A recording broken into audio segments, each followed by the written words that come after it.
Why are people and performance suffering so much in companies today? How can companies operationalize business strategy and employee experience in a way that helps people and the organization flourish?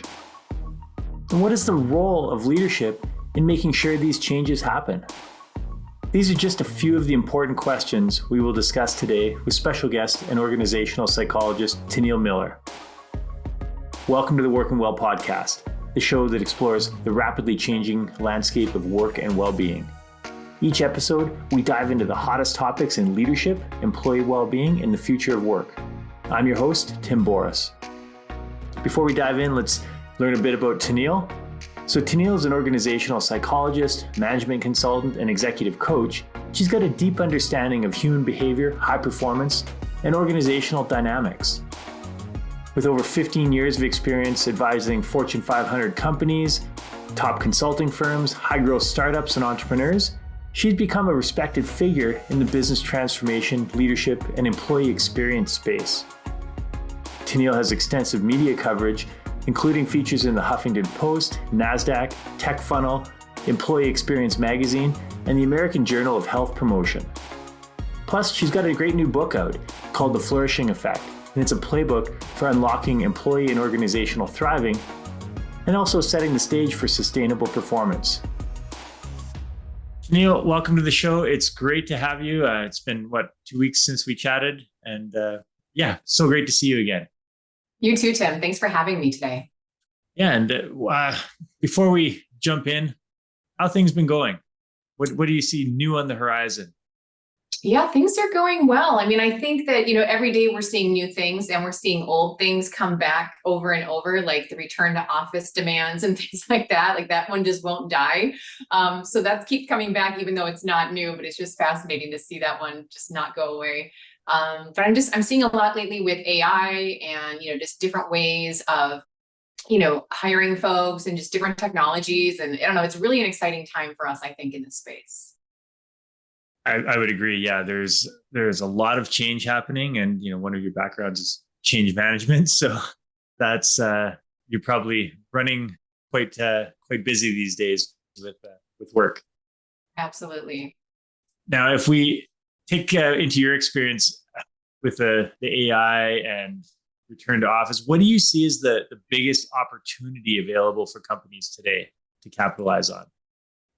Well, I mean, there's so many. I mean, I think when it comes to AI, this isn't rocket science that I'm saying right now, but I just think that a lot of folks don't know how to leverage it as well as they could. And they're kind of thinking, oh, it's farther off in the future than it really is. And I think that's maybe not a good thing. And so I think that organizations that are really digging in at all levels, everyone from the individual contributor level all the way up to the CEO, everyone's really trying to upskill themselves and understand what it can do for them and how it can actually, it's not something to be afraid of. It's actually something to take all those redundant, boring, less humane tasks off our plates so that we can do that more higher value, more strategic, more meaningful work. So I think that right now is the biggest thing that I think we need to be capitalizing more on. I agree on that. What companies are you seeing, or you don't have to mention specific company names, but what examples are you seeing of companies using it well and doing it well? Yeah, I won't list names just for various reasons, but several clients are doing a lot in the space of, again, automating a lot of the copywriting, right? Marketing, a lot of the marketing department, not saying that's good or bad, but it is what it is. A lot of the legal work that needs to be done, a lot of that's being automated and they're doing that. I've also seen a lot of interesting things if you look at AI and return to office together, right? If you think about both those together, I've seen a lot of companies, some great ones actually, that have developed these really great apps so that it actually makes that less of a hurdle. So it's like you don't go into the office and then we're all, on Zoom calls with other people. There's lots of great apps that have come out in the last couple of years that really help orchestrate that. And I think they call it structured hybrid. So really understanding who's going to be in, when, connecting with them, having the calendar all synced up and everything else so that it really isn't this hurdle to get over. It's really more so it's actually better than working from home some days or being demanded to go to the office. It's actually that nice hybrid in between. So those are some of the things I've seen most recently, but I think those are really interesting. Yeah, we're seeing that in Calgary. Some companies are mandating back to the office. There was a large company that is now officially 5 days a week back in the office, and I What still, are you working with that company directly, or you just read about it? no, I've got some friends and colleagues that are at that company now, and man, the pushback is so big. Yeah. How are they reacting to it? Meaning like the people that you know and maybe their colleagues and things like that, or is there talk like there is in a lot of organizations where once that demand is put in place, oh, we're all kind of looking for jobs in other places, or are they going to stick it out, or what are they thinking? Yeah, there are many of them that are looking for other jobs, Yeah. and they'll stick with it until they find something. But as soon Mhm. as something comes up that's at the same level and they have the flexibility, Yep. they're gone. Absolutely. This is just, I mean, we could talk all the podcast just about this topic, really. Exactly. I mean, this just, it doesn't die. But it's just, it's interesting because I think, depending on the different companies and the different leaders, the ones that are demanding it, I know several of them have different reasons, and we don't necessarily need to go into all the different reasons. I think we know most of them, but I find it fascinating that they kind of say, oh, well, when the labor market is less tight or the economy or there's a potential recession on the horizon, they feel like, oh, good, this is the time for us to really make these demands. And it's like, get over it. It's not about the back and forth, tight labor market, and then the employees have more say, or the opposite. It's not that. It's literally a problem that everybody should be addressing together, like in ways that work best for employees and leaders and the organization, versus kind of treating it more like a baseball game or something. Yeah, it's so adversarial. It's like us against them. Hey, we're trying to Yes, make this. It's like collaborate on what the best solution is for the people and the company. exactly. And the sad thing is, like, I mean, it wasn't ever that before leaders, the ones who do this, made it that way. Because I mean, it's not like employees just decided, oh, well, we're going to stick it to the leaders and never come back. It's like the leaders are the ones that I'm seeing, not all of them, but some of them that are demanding this. They're the ones that are making that adversarial game where the employees aren't. It's not a game. It's like, hey, we proved that this worked really well for a couple of years. You have the proof. You were profitable. We made you, more money during that time, and we did it fine. And now you're acting like, it didn't happen. And so it's just kind of like a weird psychological disconnect. I actually talk about this in my book, and it's just a lot of psychology happening there. It's just fascinating. Well, and you have this. We'll talk a bit more about your book in a bit because it definitely comes into play what we're talking about here. But you have this operational background as well as the people side, and the business strategy consulting. Yeah. So how do you mix those together in the work you're doing with clients? Yeah. And this is something that I guess for me, I think I've taken it for granted because I've been doing this work for so long in all these different capacities. And I have a very systematic view. Like I see all the parts of it because I have done it from different vantage points. And so I haven't seen a lot of people talking about it this way, but what I've come to the conclusion of is what we really want to be doing is operationalizing our business strategy through our people, right? Because a lot of times they think about, oh, HR is over here. That's this one-off thing. Our people's like, they don't see it as connected, a lot of people in the organization. And so what I try to coach leaders on is say, no, it's actually, you are driving your business strategy. If you do it right, you actually do drive that through your people. And the way that happens is through how you design your employee experience and your culture, and then the organizational systems that deliver it. So stop me anywhere along the way, but like the way that I kind of see that happening is if you first think about, typically one of the items on the strategy list, the business strategy is, customer experience, right? We always want to be customer centric. We want to, have a great customer experience. I always ask leaders to start with that, maybe if they haven't thought of something else, and just ask yourself, like, what type of experience you need to create for your employees so that they can then deliver that kind of great customer experience. Because what happens a lot of the time is we focus so much on the customer experience, we're not realizing or not focused on the importance of employees are delivering that to your customers. So they need to actually have that great experience as well. So for example, it's really hard for your brand to deliver like a cutting edge, seamless, intuitive customer experience if internally there's all kinds of clunky and wonky processes, it's bureaucratic, there's friction for employees. Like that kind of stuff doesn't make them better able to deliver a good customer experience. And so it's like thinking like that is one lever that I show leaders to pull.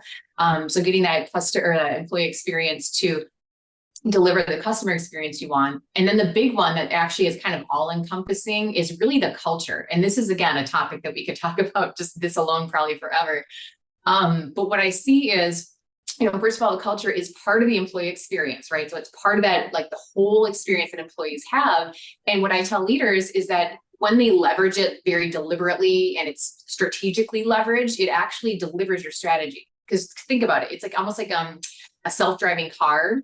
If it's programmed right, the algorithm's programmed right, and it's deliberate, and you're always updating it and kind of staying vigilant about it and that sort of thing, it's going to automatically deliver you to your location. And that's exactly how I talk about culture. So we can talk more in detail if you want me to about what that looks like, but that's really how I see ways that leaders can operationalize their strategy through their people. Yeah, I love that. And it talks to a lot of the challenges that businesses face, because a lot of senior business leaders are focused on the operations, the process, the delivering results for the bottom line. And people often get lost in that. Yeah. So it's not either or, it's both. When you do both, you deliver results for the business and the people, because if the people aren't performing well, and that's really what this podcast is all about, is how do we connect business performance and people performance? And in the past, those have been seen as separate. Yeah, exactly. I love that. I'm so glad. And that's one of the reasons I was so excited to join you today, is because that's exactly how I think about it as well. It's not people or the business strategy. It's the people is like the front end of it. And that will actually be like the flywheel to deliver the strategy. And so like one of the ways that I kind of start with leaders in this culture space about this is like, we talk about like, so if you think about like what needs to actually change or evolve in the organization for it to happen, right? So you think about if we want to digitally transform our technology, or we need a culture of innovation to deliver on our business strategy, or if we need to be more customer centric, that would mean things like breaking down silos and improving collaboration. So it's basically like how I position it is like it's a reverse engineering it. So it's like you reverse engineer it by building your culture to deliver through the environment and behaviors and mindsets that it creates. That's how it delivers your strategy. And so it's like, you think about, okay, so who's impacted by it? What will they need to do differently? What's in it for them? Like all these kinds of questions that we ask as far as like the employees and the things we need to think about when we're building our culture and or evolving our culture if we already have one. And thinking through like, what do they need to be successful in doing the things we need them to do to drive that strategy, right? And so I also recommend that we're doing co-creating and things like that along the way, but it's very much, I see it as an input. I see it like investing in the employees and like the experience they have in the culture and the environment and their well-being. Investing in that drives the business strategy is how I position it. Love that. Yeah. And more companies thought that way. People would be happier, more engaged. And that goes to the next question is, what are some of the most common challenges companies face when trying to call it operationalize their culture? Yeah, I mean, there's plenty. I think one of the biggest ones is like a lot of people don't really understand what culture is. They, they're like, oh, we know it's important. We see the bottom line. There's tons of data showing the metrics on like, impact of a toxic culture or otherwise. But they just don't really understand it. And so I always share with them, like, it's literally the most strategic lever you're either not pulling or not pulling in the right way. And that's how I always feel like, if your business strategy isn't being achieved, it's probably a culture issue. Because I just feel like, culture, it really makes or breaks the organization in terms of, as we know, productivity, profitability, engagement, innovation, customer satisfaction, burnover, like all those things that we're talking about. But it's interesting too, because I saw a study recently from MIT, and they were in the study, it said that like 92% of leaders, they know those things, right? They understand the importance of culture and its impact on the performance in the organization, but only 16% are doing anything about it because they think it's too complicated or time consuming. And so I always go in there and kind of simplify culture to them and help them understand that it's literally what you need to be doing is being very deliberate, as I said, reverse engineering from what we need to accomplish in the business, working backwards as far as like what environments we need to be creating through mindsets, behaviors, experiences for people to deliver that. And then that's how you build your culture deliberately, right? So whether that's the values that you focus on, there's all kinds of levers we can talk about how you build and demonstrate and evolve that culture, but essentially you're reverse engineering it. And then the biggest thing too, I think, is that a lot of leaders and just people in general, not just leaders, but they don't realize that you need to be very deliberate with it. Like I said, you need to be very vigilant with it, because literally your culture changes moment to moment. You hire new people, your cultures change. You let people go, your cultures change. You have new processes, new technology, whatever, your cultures change. And so you have to always be monitoring it. And so I almost wish that there was like a chief C-level, like chief culture officer, but like not just for, touchy-feely kind of things that we think are culture, but really metrics driven, how we're measuring our culture every day, how we're adjusting it, how we're iterating on it, how we're building that into organizational systems, how we're, incenting people and disincenting people when they're living the values and the culture and not, things like that. So I think we need to get a lot more operational about it. Yeah, and you speak to something I see all the time is usually the C-suite thinks of HR as this fluffy thing, or it's a administrative function for payroll and benefits, compliance, and they're not seeing that as a strategic lever. And one of the roles that I always promote is companies to hire a chief wellbeing officer. And well-being, I specifically use well-being instead of wellness, because wellness is seen as HR and tactics. Yeah. Whereas well-being is about performance and thriving. And in order to do that, you have to have culture, but you also have to have metrics. You have to have strategy. How are we implementing that from the C-suite down? Yeah. And so, like whether you call it chief well-being officer, chief culture officer, chief people performance officer, something like that. Companies that get the CHRO or the CPO role and they've elevated HR to the C-suite, I think that's a great start. Often I've seen the people in that position are, some of them are not HR related at all. And so they're not seeing the people picture.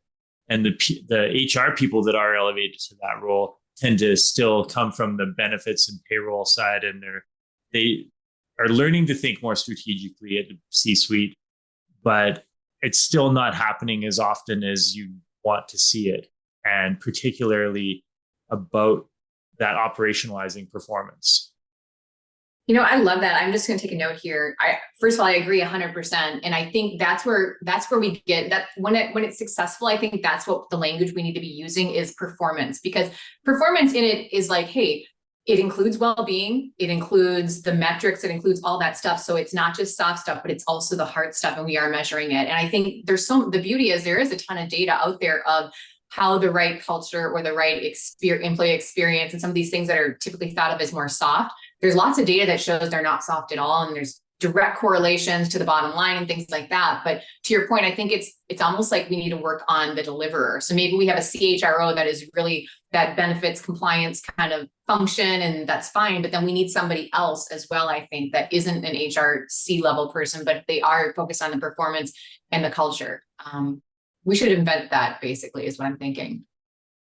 Yeah, there are a very, very small number of companies out there that have elevated that well-being performance to the C-suite.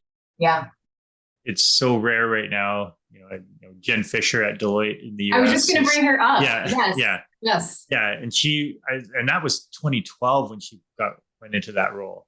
And now they changed it too, because it was chief well-being officer. Now I believe they call it human sustainability officer, which is so cool. Yes, exactly. And realistically, whatever name you choose is almost irrelevant. Yeah. As long as the mindset and the purpose towards that role is to, sustainability of performance of people. And, there's Dr. Steve McGregor wrote the book Sustaining Executive Performance. And I love that. It's a great, great book. And he has the Chief Wellbeing Officer podcast, and he does lots of that work. But his thing is, and where I came from as well, is the athletic side. When as an elite athlete or coaching elite athletes, you can't expect people to perform at a high level over the long term if the entire environment isn't right. They have to have the right culture on the team. They have to have the right support systems. the right structure and operationalizing their days. Basically, they put a lot of effort and focus and metrics into being able to perform well over the long term. So why don't businesses do that for their It's top so people? true. So I love that you brought that up, and that is your background, because I bring that up too. And it's like, if you think of any elite athlete in any realm, they're constantly coached, constantly getting feedback, constantly pivoting, which is totally different than the way that we do our performance reviews, for example. And to your point, it's not just about them individually, it's the environment, which makes a huge difference, right? Their home environment, they're taking care of their body. If you think about, like, it's about their body as well as their brain or their performance in more intellectual capabilities. So I think we need to get to a point where we are really using those metaphors more in the workplace. Well, and it's funny you brought up performance reviews. Imagine if a coach had a once a year performance review with their players. No. Yeah, by the way, remember 10 months ago, that thing you did, you probably could have done it better in this way. And once a year you get this feedback. It's like, come on, it's absolutely useless. And the fact that companies are still doing these formal annual reviews with not much else in between speaks volumes. It absolutely does. And then they wonder why people aren't performing at the levels they want them to, or why people are leaving, or what, there's all kinds of things that happen with that too. And it's kind of like, at that point in time, because so much time has passed, not only can I not really take action on it, it's not relevant. You don't remember half of it. And then there's also, if you think about the psychological dynamic, there's resentment from both sides building up to that, from probably the manager, because they're resenting the person isn't performing what they want him to. And then once that person gets that feedback, then tons of resentment comes out, because it's like, hey, I can't do anything about it now. I can't learn from it. So it's just really not helping anybody. Yeah, or they feel blindsided. I had no idea. I thought I was doing a great job, and now a year later you tell me I'm not. And exactly. Yeah, it feels like almost like you're lying, right? The relationship is not authentic in that moment. Yeah. And so change management is also something that's in your wheelhouse. What are your strategies and, I guess, tips for helping leaders, particularly, manage change throughout their teams, and I guess globally the organization? Yeah. Well, there's a lot at work here. I think a lot of times what I've learned is that a lot of leaders, they want their people to change, but they don't realize that means they have to change and that they have to do something too. And so that's one of the biggest gaps that I have to educate them on, is like, hey, you want your people to adopt this technology platform, or you want them to do this over here. You need to lead that as a leader, and you need to be authentic about it. So we have very deep conversations in the very beginning of, once we understand what the change is and who's going to be impacted, how they're going to be impacted, what they need to do differently, and all those things, there's the discussion then of, what are you as a leader willing to do as far as leading this, right? Because a lot of them just think it's sending an email, that's all it is, people will comply. I'm like, no, that didn't work great back in the day, and it definitely doesn't work well today with our very co-creative Gen Z and millennial colleagues. That's not how they work, and it didn't really work anyways, as I mentioned. So I have a conversation with them, understanding, like, from a leadership perspective, how can you lead this? How can you message this? How can you be the one rewarding and recognizing people that are doing the right behaviors and the things that you want to see? How can we have you lead and maybe show examples of yourself doing that change, and really making things tangible, sometimes with symbols if we can, that are maybe part of the culture if we can. So it really depends on their organization and their culture and what the change is. But like, I really try to educate them on the front end that this needs to be led by you and your team, for everyone else to come along on the journey. I'm glad you brought up the leadership side, because that's a key barrier that I see, and a disconnect is change wants to happen, but it's led by leaders. You talked about employee experience at the beginning, and how do you see leadership development really contributing to that employee experience? Or I guess what needs to happen in leadership development for employee experience to really change? Yeah. Well, let's see here. It kind of depends on, well, let me think here. Because the employee experience is really every moment, right? So it's everything from before someone even works for your organization, they are looking at Glassdoor at your company, and they're kind of thinking about your brand and maybe asking people what they think about working there. It starts that. And then it moves all the way into every aspect of hiring, interviewing, onboarding. any development during the time, their whole employee journey. And it still goes to once they're offboarded and they're still in your ecosystem, how did you treat them? Is there an alumni network? Are you still engaged with them?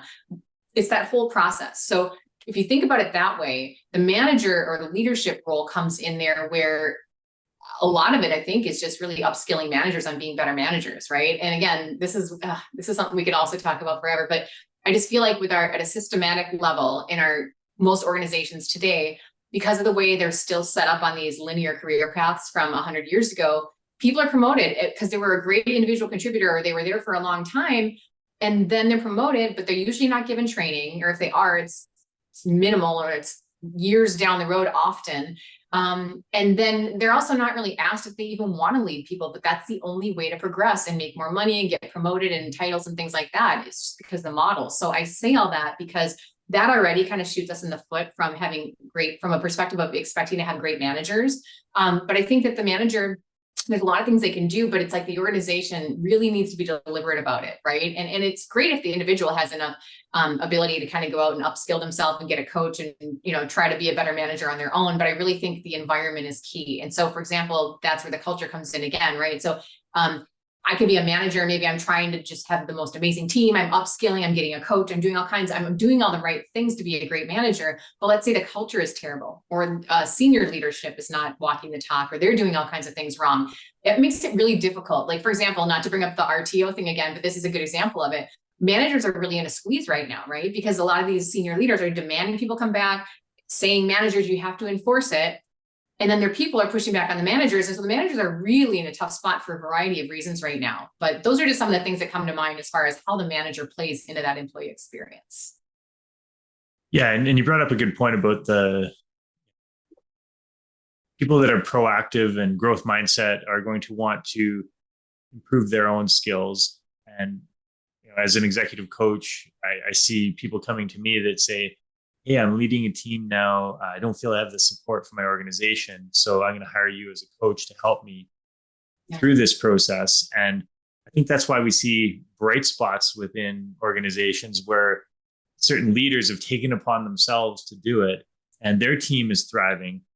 But you look at another leader in the same division and it's a toxic environment for there. So when people move in and out of those teams, it's dramatic.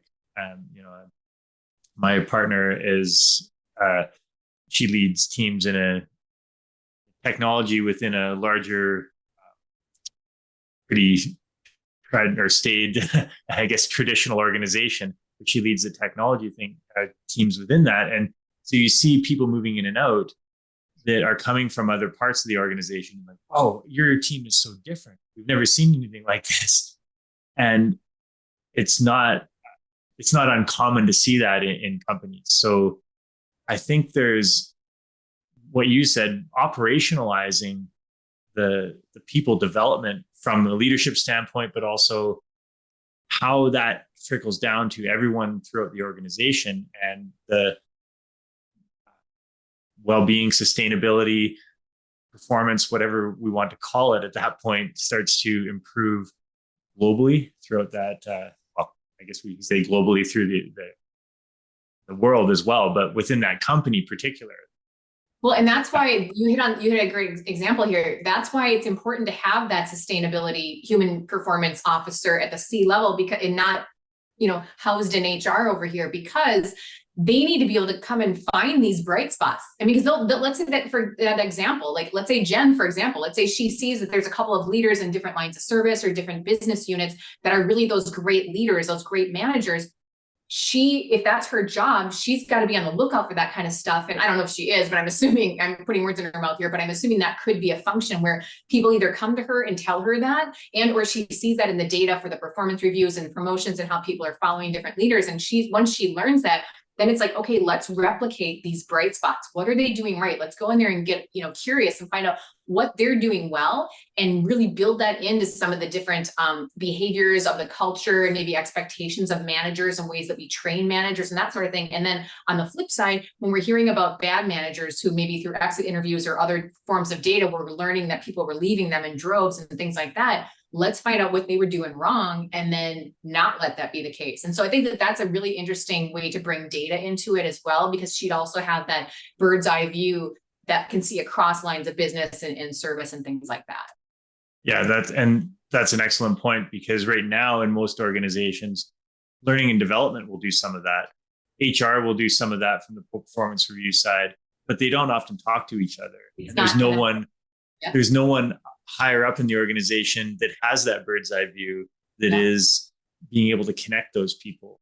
Yeah. And that's a big gap, right? I mean, you and I are just talking about it right now. I'm assuming people that are going to watch this and listen to this and say, oh yeah, that totally is a gap, right? Because that's the other thing too that I've noticed, whether it's doing change management work or culture work or whatever it might be, is everything is seen as a disconnected entity in the company, right? So, oh, I'm in marketing. I don't need to worry about HR. HR is over here. This is over there. Everything is in the system. Everything is in the environment. Everything impacts everything. And so that's why we need somebody at that very high level to be able to see how all those things are impacting each other, the systems, the rewards, all that stuff.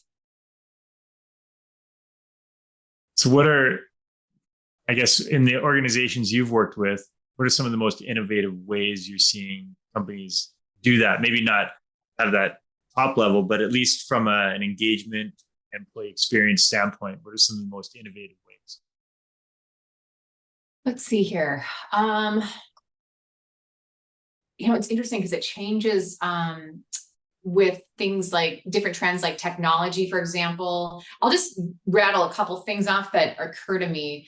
I think making sure, number one, that the technology is up to date, because that's another gap too. And it's part of the employee experience. It's a big part of it. I forget the number, but there was a study done a little bit ago, like a year ago. And I think it was like 35 or 40%, some significant number of Gen Z employees said they would leave their company if they had terrible technology. And actually a lot of them do, especially the big enterprise companies. A lot of them are still dealing with the old clunky enterprise technology. And that's like stepping back in time if you're a Gen Z or a millennial person, because you're used to, Netflix and Spotify and Amazon and everything being hyper personalized, user-friendly, easy to use, catering to you in your day-to-day life. And then you have to go back in time to go to work. So I think one of the biggest things is technology and just, staying, like I said, stay on top of my AI, find ways to make people's jobs easier and have less friction using AI and having data that speaks to each other instead of in silos.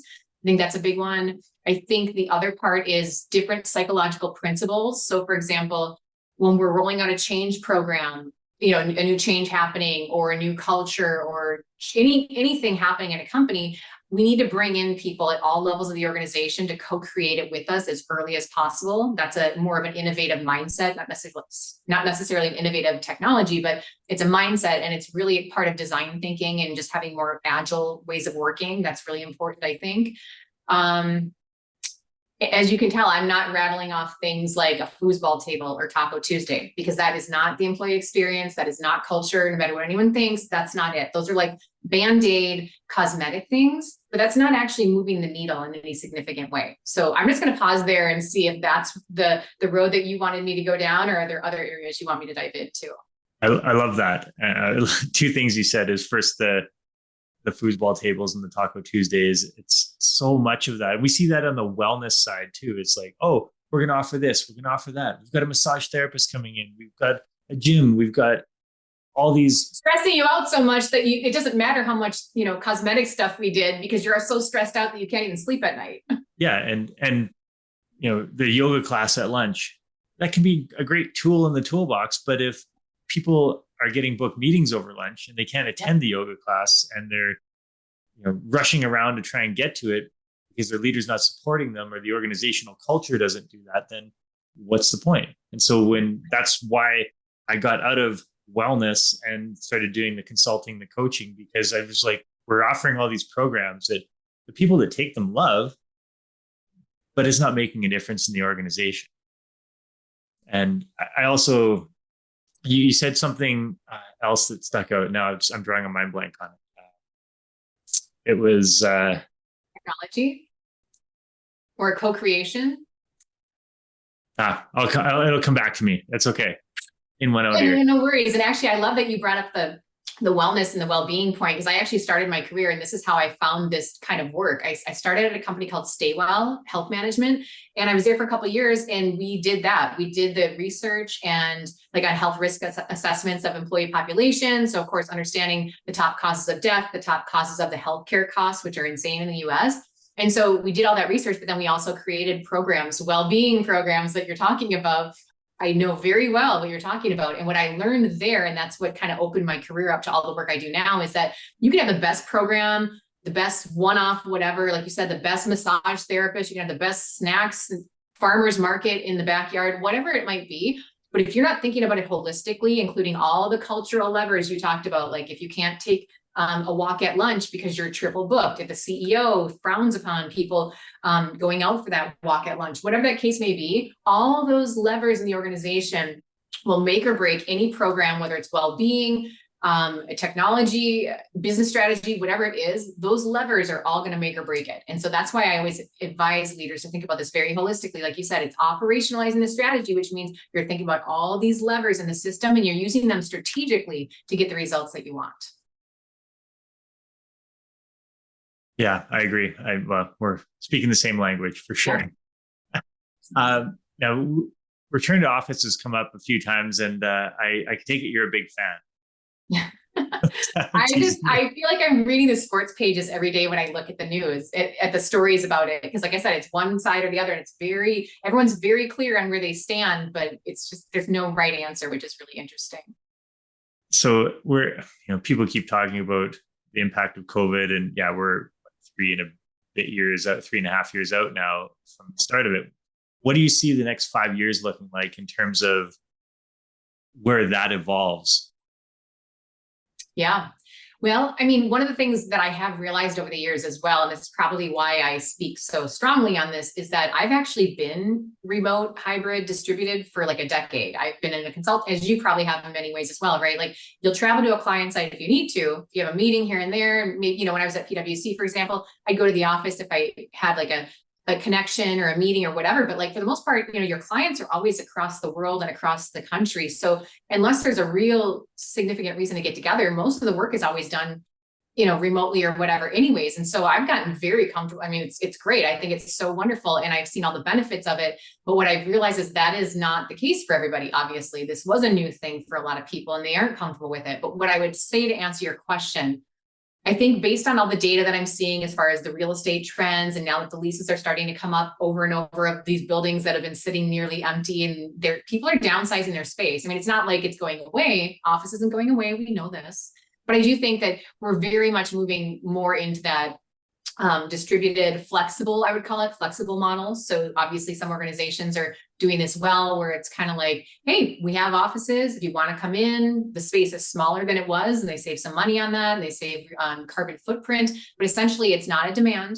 And what they're finding is, I mean, Gen Z specifically, they want to come to the office. They've never been in the office before the pandemic, they weren't working. And so people do want to come in, and that's the beauty of it, but they don't want to be told what to do like they are little children. And so that's where, I've been doing a lot of work with coaching leaders around, first of all that, right? You don't have to be in the office. There's ways to do it, all kinds of great ways and practices. But then also, if they want to do it well, if they do want to get people back, do not make demands, is what I tell all of them. There's a lot of ways to make it more of a magnet, not mandate strategy. And I think the companies that are doing really well are employing things like that. They're employing behavioral economics. They're doing things, like I said, with those apps we were talking about. So you can actually do structured hybrid and know who's coming in when, so you can plan your day around it. There's all kinds of wonderful tools that are emerging now. And I think that I recommend to all leaders, really get on board with that, right? Just stop making the demands. If you do one thing, leaders, don't make the demands, because that's not helping you.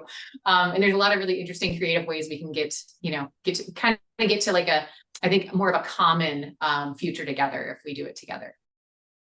Yeah, I agree. And short of roles that need to be in person, like if you're, I was going to say if you're a surgeon, but now you can do robotic surgery. Yeah, I've been wherever. seeing that. Yeah. Like but even BMW and a few other organizations have been using digital twins to build things. So it's like you really don't even have to be there for some of these physical roles anymore, which is so cool. Yeah, and people will choose. I know I'd love to go into the office some days, and you brought up the great point is that consultants and, as a business owner, I'm in and out all the time. I've been for at least 15 years. I've had virtual staff overseas. I use freelancers all the time, and I've had clients all over the country, all over the world. It's not new, but as you said, most people haven't done it before. And so it is new for the majority of the working world. And we know there's no technological barriers for it. We know that most of the brain jobs or most corporate roles can be done from anywhere. Yeah. And they have been done. I mean, think about it. Like, I always laugh at these leaders, and like, I'll be in a coaching conversation. I'll be like, so let me get this right. So you're not sure if your people are working yet. Before the pandemic, they would take work home, take their laptops home, night times, weekends. Lots of times they're checking email and doing things when they're on vacation. So it was okay for them to do it then, but they're not working now. Like, how does that connect? I just don't understand that. Yeah, that whole trust communication. Oh, that's crazy. And that's a long way. I hate to bring it to that, but like, just my logical brain goes there. Again, we could talk all day about this, but like, there's a lot of layers to this, right? So to your point, the technology isn't the problem. We've had it for a long time. People have been doing this for a long time in some level. But I think that ego / the leader not feeling like they have a role. I've heard that from a lot of leaders that I've been coaching, where they're like, hey, between you and I, if I don't have people, if I can't see people out there kind of like, not scurrying around, but like kind of out there looking busy, I feel like I'm not important because like they don't need me basically. And I'm like, well, that's your ego. That's not a reason to demand people uproot their lives, move back to a big city that they moved away from during the pandemic, or all the other different things that are happening.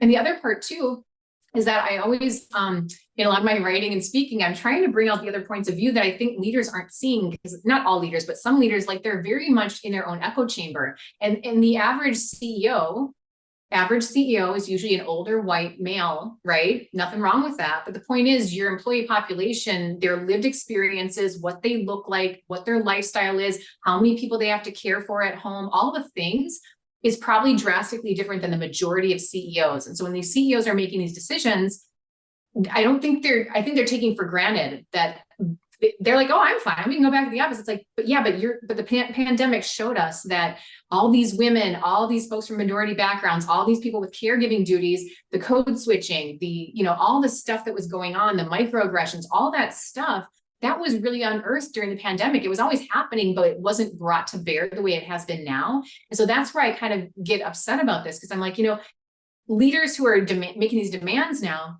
are basically like gaslighting their people, because they're like, oh, we realize that you're having to code switch in the office. We realize there's microaggressions happening. We realize all this stuff that our employees are going through. We now know it. It's now in the open, and we're saying we don't care. We're saying you still need to come to the office. And that, I think, that's a real juicy topic. I don't know.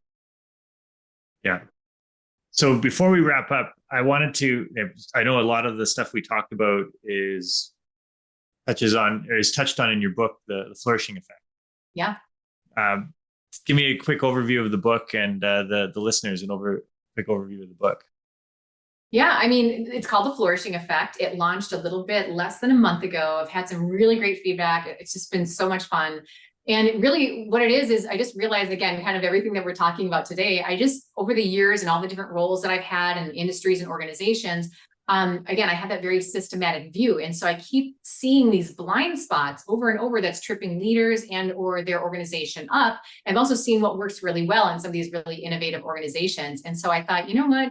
There's never been a better time to address all these issues that everybody's talking about than now. So it took me about a year to write it, and I'm really excited about it. Fantastic. And where can people find it? It's on Amazon. It's on Barnes & Noble. And I think anywhere you buy books, it should be available. So.